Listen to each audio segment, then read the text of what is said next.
ব্যাপারে আপনারা কোনো ভাই ষড়যন্ত্র করবেন না যে গোবিন্দগঞ্জে বিদ্যুৎ যাতে না হতে পারে এই জন্য কেউ ষড়যন্ত্র করেন। এটা হলো গোবিন্দগঞ্জের উন্নয়নের জন্য বাধা। শেষ হয়নি যুদ্ধ, জামাত ইসলামী নিচ্ছে রাজ।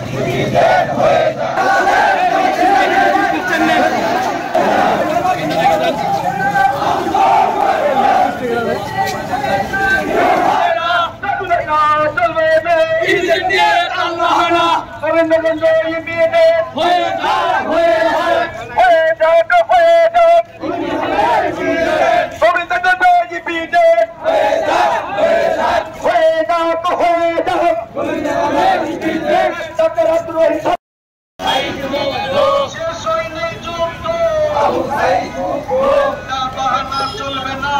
ইসলামী দিচ্ছে ডাক, তাল বাহানা চলবে না।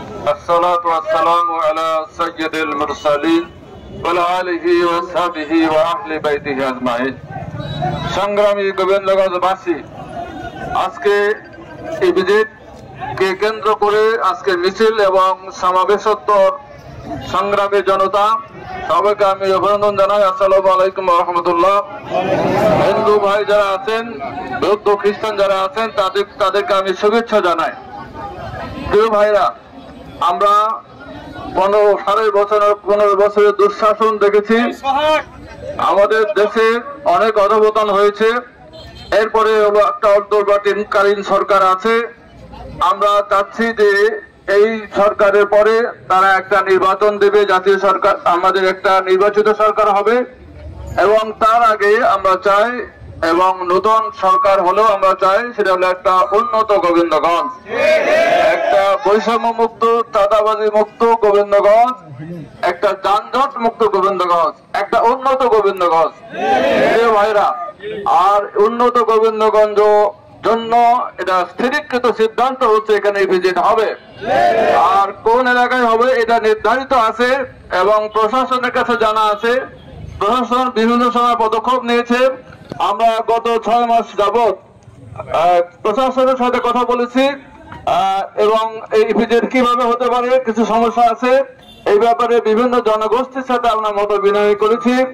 আমাদের গোবিন্দগঞ্জে মুসলমান, হিন্দু, বৌদ্ধ, খ্রিস্টান আছে, সাঁওতাল উপজাতিরা আছে। আমরা সবাই সবার বন্ধু, সবাই আমরা গোবিন্দগঞ্জের গর্বের নাগরিক, গর্বিত নাগরিক। আমরা সাঁওতাল ভাইদের সাথে কথা বলেছি, তাদের কিছু কথাটা তারা বলেছে। অতীত জীবনের অতীতে যারা এমপি, যারা উপজেলা চেয়ারম্যান ছিলেন, তারা কিছু দুঃশাসন তাদের উপর চালিয়েছেন, কিছু অত্যাচার করেছেন। আমরা বলেছি যে এই অত্যাচারের প্রতিকার করা হবে ইনশাআল্লাহ। কিন্তু গোবিন্দগঞ্জ হলো যে আধুনিক জীবনযাত্রার জন্য ভিজিট অত্যন্ত উন্নয়নের বাহন। আমরা বলছি যে সারা দেশে এই পর্যন্ত আমি যা শুনেছি 10টা ভিজিট হয়েছে, 11তম ভিজিট হবে এই গোবিন্দগঞ্জে। এই ভিজিটের ব্যাপারে আমরা গোবিন্দগঞ্জের 5.5 কোটি জনসাধারণ ঐক্যবদ্ধ, আমাদের কোনো মতবিরোধ নেই। আমরা প্রশাসনকে, সরকারকে আহ্বান জানাচ্ছি, সরকারের সুদৃষ্টি আছে। আমরা জেনেছি যে তারা অবিলম্বে এই ভিজিট বাস্তবায়ন করবেন। সামনের মাসে বেপজান লোকেরা আসবে এবং পরিদর্শন করবে। আমাদের মধ্যে কিছু বিভ্রান্তিমূলক তৎপরতা শুরু হয়েছিল, আমরা যেসব আলাপ আলোচনা করেছি সেটি বিভ্রান্তি দূর হবে ইনশাআল্লাহ। সাঁওতালরা আমাদের বন্ধু, তাদের কোনো ক্ষতি হতে আমরা দেব না। যারা অরিজিনাল সাঁওতাল আদিবাসী, তারা আমাদের গোবিন্দগঞ্জের নাগরিক, তাদেরকে অভ্যর্থনা জানাই। তাদের যে অভিযোগ আছে এই অভিযোগের প্রতিকার আমরা অবশ্যই করব। কিন্তু ইপিজেডের ব্যাপারে আপনারা কোনো ভাই ষড়যন্ত্র করবেন না যে গোবিন্দগঞ্জে ইপিজেড যাতে না হতে পারে এই জন্য কেউ ষড়যন্ত্র করেন। এটা হলো গোবিন্দগঞ্জের উন্নয়নের জন্য বাধা। আসুন, আমি গোবিন্দগঞ্জের সকল আপামর জনসাধারণকে, রাজনীতিবিদ, শিক্ষাবিদ, বুদ্ধিজীবী, সাংবাদিক সবাই মিলে ঐক্যবদ্ধ তৎপরতা চালানোর জন্য এবং সরকারের কাছে অবিলম্বে কাজ শুরু করার জন্য দাবি জানানোর জন্য আহ্বান জানিয়ে আমার কথা শেষ করছি। সবাইকে ধন্যবাদ। বাংলাদেশ জিন্দাবাদ, বাংলাদেশ জামাত ইসলামী জিন্দাবাদ। গোবিন্দগঞ্জের জনগণ তারা বিজয়ী হোক এবং তারা উন্নত হোক আহ্বান দিয়ে কথা শেষ করছি। আসসালামু আলাইকুম ওয়া রাহমাতুল্লাহ।